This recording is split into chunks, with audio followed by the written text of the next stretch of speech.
ValveTime.net.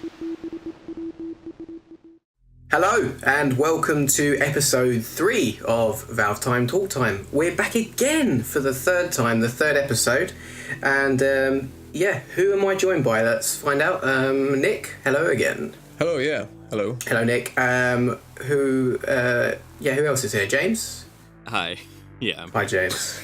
And John. Who are you people? Well, I just explained who they were, John. Okay, sorry. And myself, Glenn. We're returning the usual people that you hear every week. Maybe one of these weeks will be some new faces on here. Who knows? You say that every week. I do, but I do try and see if we can find some other people, but no one else will come. And we also didn't do one last week. Yeah, but we did say we do shows every single week, but we will occasionally come back and forth, maybe every 2 weeks, 3 weeks, something like that. We'll see. Depends on the topics, basically.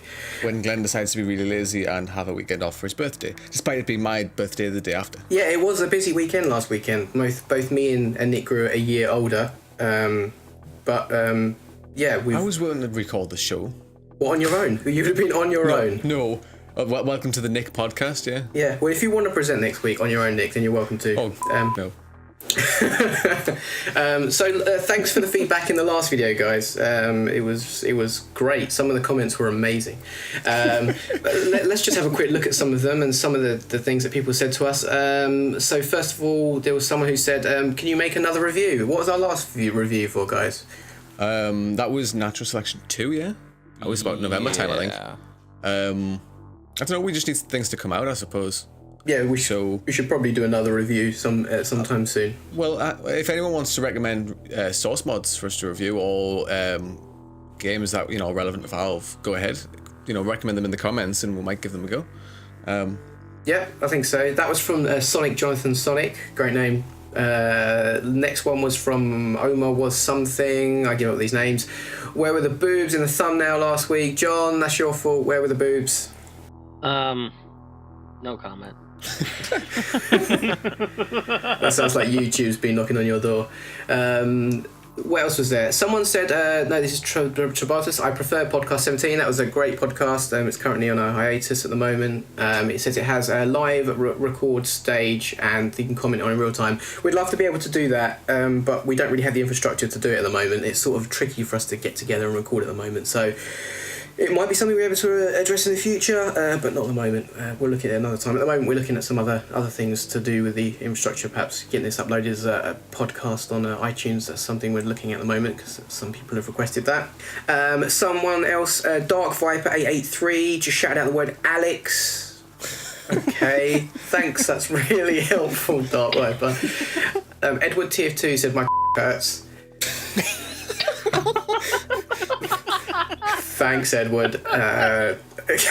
That's something we can't help you with. And last, Vasansa said, I'd like to see Firearms Source Workshop. Why? The possibilities are endless. Now, I've got Vasansa. He's actually one of my friends on my Steam list. And I know Alex and Daniel, who are also developers on Firearms Source, as is Vasansa himself. In fact, he may be one of those people. No, he's not. I think he's Dispatch. No, Dispatch is Daniel. So, Vasansa, really good try. I know you're just playing. So, let's give Firearms Source a plug right now. It's a great mod. So, go and try Firearms Source if that's what you're looking for sometime. There's your plug.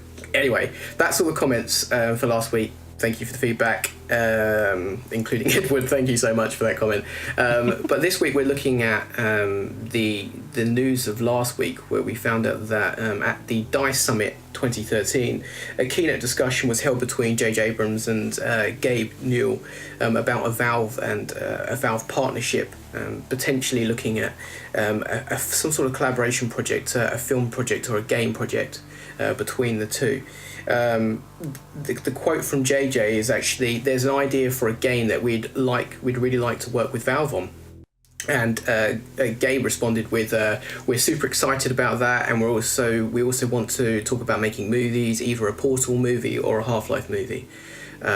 there's been a lot of discussion in the past about potentially Valve doing some sort of movie. They do these featured pieces at the moment. There's a TF2 15-minute piece coming out in the works at the moment, and sort of Filmmaker came out this year, last year as well. So it seems something they've moved towards, and this entertainment as a service sort of thing, it all feeds in quite well. It's sort of something that Gabe's always looked at. So our question is, we're looking at this, could this partnership work with JJ Abrams? Is he the right man to work with Valve, and what could come of this? So let's throw it out, guys. What do you think? I mean, depends. It could work because, in the past they've done like the Super 8 teaser that was with Portal 2, the interactive sort of gameplay teaser they did for it, for the film. Like that was all JJ Abrams and Valve. So, I mean, it could work. But the thing is, you have to kind of control because Valve's stuff is very different from JJ Abrams' stuff. I thought that was interesting, it being attached to the Portal 2 game. Although at the same time, like, is that still available when you play Portal 2? The teaser. Yeah, the teaser. Yeah, it's under the extras menu. Okay, it's still there. That feels really silly because it's incredibly dated now. To have that really attached to it at all. It was an interesting thing to do, though. It's better than just sticking a teaser in and going, "Look, we're selling out." You know what I mean? They've actually put some work into it. So that kind of shows how they could work together. But I doubt it's the kind of direction that JJ and Gabe are actually planning to go in. I also want to say that I did not see that movie. Like Super 8? It's like I didn't see it. Like I didn't particularly feel that the teaser was wanted or really interested me at all. Like, it's obviously I wasn't forced into playing this thing or anything like that. So I'm not like somehow personally offended that it was in there. But it didn't. I really feel that it didn't add anything to Portal 2. So I feel like it was that it's not the right kind of decision to make. It's not the kind of right thing to add to it because it didn't add anything for me. Yeah, but say what if they did an entirely separate product, like a full game, or a full film? Then how would that, how would you feel about that compared to this teaser? I don't know. I still I guess honestly I'm not personally really ready for the idea of having a coming attractions thing attached to video games. With a film it's expected. And maybe at some point that will just shift. It'll be kind of more common where if you have a shared engine, a shared company interest, and they're willing to throw some money your way, you could throw something like that on with your game, almost as a coming attraction sort of deal. Yeah, I wasn't particularly interested in it, but my issue is I know JJ Abrams is sort of he's regarded as probably one of the best sci-fi directors around at the moment, if the best. Yeah, that's true. And it sort of synergizes quite well with a lot of the audiences that like things like Half-Life and other games that sort of hit along the same sort of genres. And so that you can understand the synergy there. I'm personally not a huge fan. I watched parts of Lost before I lost interest. I've seen Cloverfield. I think they're okay. I'm not overly enamoured by his work. And Super 8 wasn't something I was really interested in at all. I watched the trailer on YouTube. I didn't even bother playing through it, to be honest. I wasn't that bothered. But I agree with you, James. From this perspective, trailers come through games is a bit strange. But just generally, as JJ Abrams as the person to work with Valve, now he's probably best placed to do so. From all the people that I know that exist. But God, I'm not that sure that I'm that excited about it. I just don't know. Yeah, well, I mean, it's like, why getting JJ Abrams to do it is any better than getting somebody who knows the Half-Life universe or knows the TF2 universe or knows Portal? Why is JJ Abrams any better than somebody who already works at Valve, in the kind of cinematics department? Well, this is the question. What is this going to be? I mean, we were talking about, is it going to be, what was the term? Is it live action? Is that what you said? Yeah, that's what I said, live action. Is it going to be live action, John, or you were talking about it being something which is completely made for the source filmmaker, right? Right. So, yeah, which of those two? I mean, look, James, we were talking about this earlier. Valve have basically no experience in that domain of live action, right? Personally, I feel like Valve, whenever they kind of dig into a project, they sort of they dip their toes in first. So when it came to the cinematics, they were pretty short. They were really simple. The first one with Meet the Heavy. And now after years, they have finally geared up to the point where, okay, we're willing to do a 15-minute cinematic. Not a whole film. Yeah, it's not even a whole thing. Well, here's the other thing you look at. If you do live action, you have to find your actors that are willing to portray, who's going to portray Alex, who's going to portray, Gordon or Eli and all that, because it's going to be very different compared to, you see these video game characters, on your PC and you hear their voice, but having an actor trying to be close to that as possible is going to be very difficult. I think that's an issue much farther down the line. Well, I was going to say, I honestly think that if they were going to do, say, like a Half-Life or a Portal one, it probably wouldn't feature the same characters, because that would, kind of piss all over people's impressions of the characters and, the events that happened in the games. It would kind of get in the way, and it would seem like, oh, well, why are you doing this, one that focuses on Eli, slightly before Half-Life 2, when you should be just be making Half-Life 3, you know what I mean? It'll probably be more to do with, like, say, background stuff like 7 Hour War, or kind of the fall of Aperture, or something like that, more so than, that's something that already exists, you know what I mean? Right, well, going on to what you're saying, Nick, you could have, like, say, the way that Cloverfield was made, you could have something like that in the experience of a citizen was experiencing during the 7 Hour War. How all that became. Yeah, that's true. Now, I could see something like that happening. And they followed Gordon around every part of the journey. I mean, like, this is the problem. It does break down to a degree, doesn't it? I mean, you can't have the same experience as Half-Life. It has to sort of take twists and turns. It can't follow the same route. Right, unless you have it within that universe, though. I mean, look at all the fan-made films out there now. I mean, you have that's similar to, like, the Adventures of Gordon, and again, it's in the same universe, and they do their own type of storyline. Yeah, it does well to take new slants of it, yeah.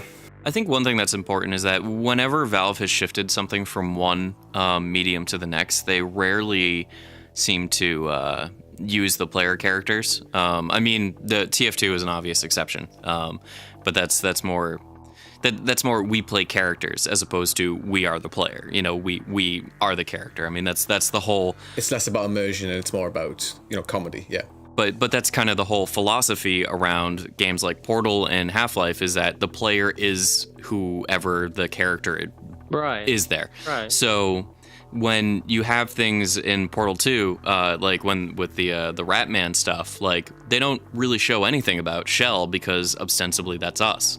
So if it comes to doing like a Half-Life 2 film or a Portal film, then I feel like that they would actually be really reluctant to to want to have Gordon or Shell be characters in it, because then you are completely removing the player interaction from being anything in part of the portrayal of the character.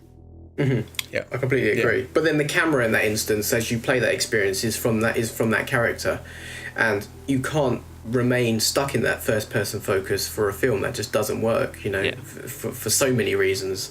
It seems it's totally incompatible. So I don't know, that is what I fall down at that point. At that point, I instantly just get turned off to the whole concept and the whole idea. I don't know any other way in which I could possibly enjoy it with that premise. I don't think anything live action could ever entertain me or excite me. I think only any sort of development they could do through the source filmmaker, some hugely ambitious project. I mean, there's another feature film that's already in production called, is it Deep? I think we already know of. That's the SFM one. Deep by I think it's Brown Bag Films. That's right. Yeah, that's it. Yeah, I mean, like they're basically they've got a budget in the same way, haven't they? They're building a film, just using the source filmmaker, some advanced tools, and yeah, that's going to be a proper film. Surely, when they're talking about this collaboration between the two, it's going to be something on par with that, something a film or a game that synergizes together, perhaps in the same way, because essentially you're building the set for the game, and the set is also playable. As well as as the game experience. It's a really strange combination. You can actually play the movie. Yes. Right.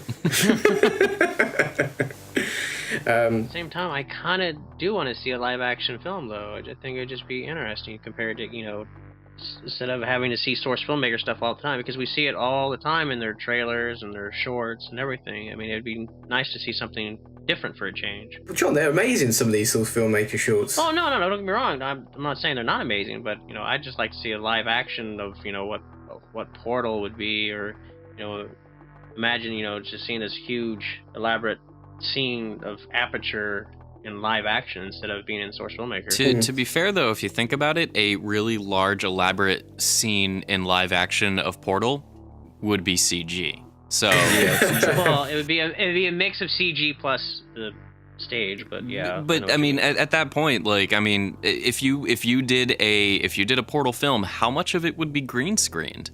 Anything that has, like, you know, lots of tiny little bits going on, like, that would be CG. So it's not as big a leap, really, as it may initially seem. Yeah, but if you're gonna do, like, say, Half-Life 2, you can't exactly, like, green screen like Eli, because then it's just pointless. Yes, you can. You know what I mean? You can do it with maybe Portal, because you can go, oh, look, there's just GLaDOS, and she can just be CG. Yeah. But, you know, you can't do that with more realistic characters, you know, who are supposed to be human, because that just Oh yeah, no, I mean, there are things that you gain using real actors. I mean, I do acting stuff myself. I certainly don't feel that we have become obsolete yet, or that we will within my lifetime. Yeah, I'm not a very good actor, so I mean, if you want to see me fall in love with a pancake, I can get a link of that. But not that video again. If anyone who wants to see James falling in love with a pancake, I'll put it in the video description. So go take a look at that and just stare at the screen and just wonder why. I have no idea what you're talking about, but I'm terrified. That seems like a perfect note to end this episode on, pancakes. Yeah, so who loves pancakes? Everyone does. Let us know in the comments below. Please don't talk about pancakes this week. Please, just constructive comments would be great.